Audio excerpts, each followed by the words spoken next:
So creating a simple orders database, first thing you want to do is create your entity relationship diagram, and that shows the primary foreign key relationships and the cardinality one to many for the different entities. So you see the entities are now the tables, and the two main ones that you would start with are the staff table and the customers table, and I have the primary keys with a hash and in blue, so customers and staff. I then created the orders table, and within the orders table I made the staff and the customer ID foreign keys, so they're basically included in the orders table, which relate to the customers and staff table. I then have an order line which allows more than one product, so I'm using a composite which is a double primary key, and that includes the invoice ref with the product ref. And finally then I have a products table, and the cardinality then is that in an order you would only have one staff member, so the one goes in the staff table, but staff would have many orders, so the many, which is an N or a crow's feet, would go to the orders table. Exact same for the customers, there would only be one customer per order, so the one goes on the customers table, and the many is the crow's feet would be that customers will have one or many orders. The order line then is that one order could have many order lines, so there could be a range of invoice references combined with product reference, which are unique primary keys, so there could be many of them in an order. And then finally you want to link the products to the order line.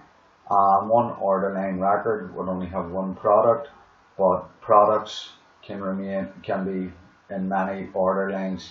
So it's a simple ERD for an orders database. You would then, for higher marks in this here, you'd want to have optionality within your cardinality, so that is something that you want to maybe include. Next up, I'm going to show you how I'm going to turn this and write the code in SQL for creating this database on SQL Server.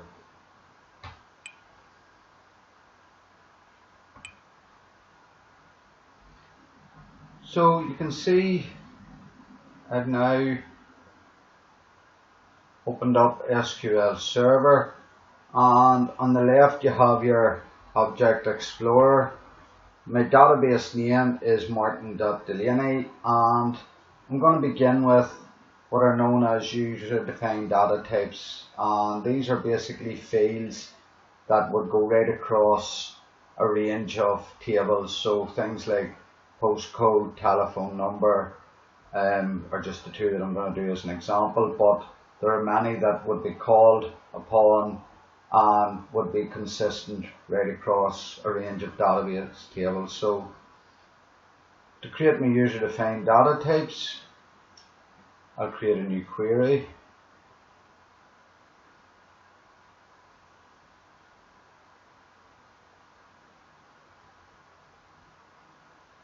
And user-defined data types is you can set then the data type, if there's any field size, any constraints, say for example not null. So the two I'm going to do are for a postcode and phone number.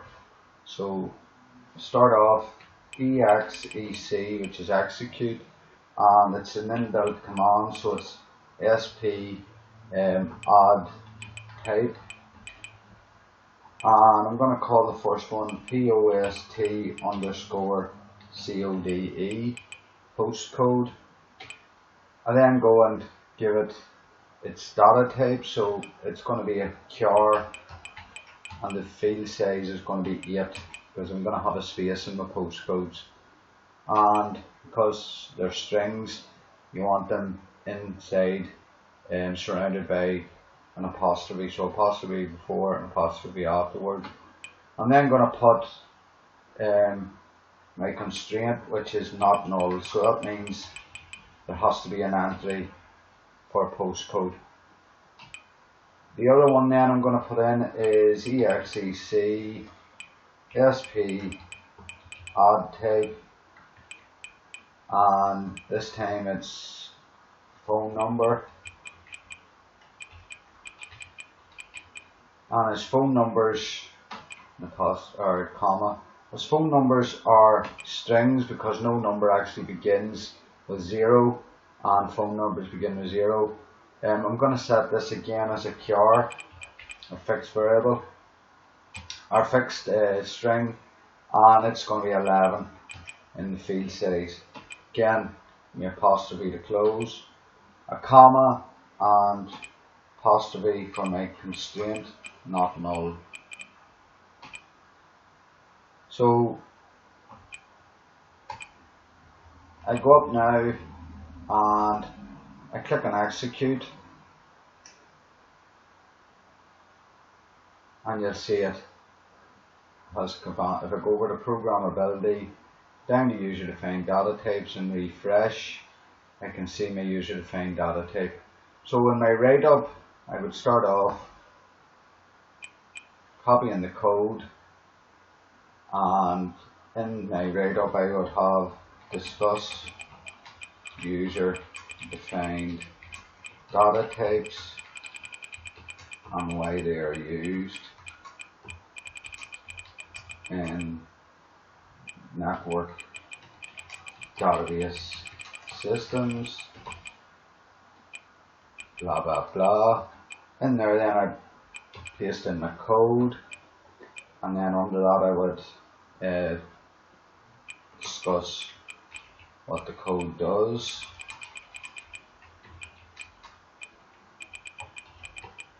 And finally then I would go and take my screen print showing my two user defined data types, and I would paste that into my blank document, and that will say then what my user defined data type does.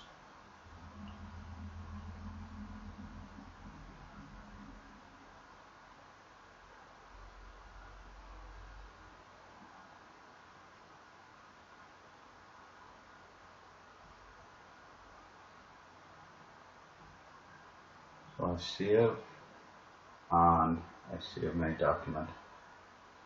So the next part of the next tutorial will be creating my tables, and again then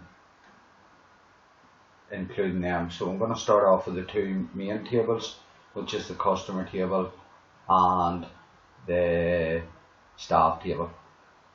Thank you.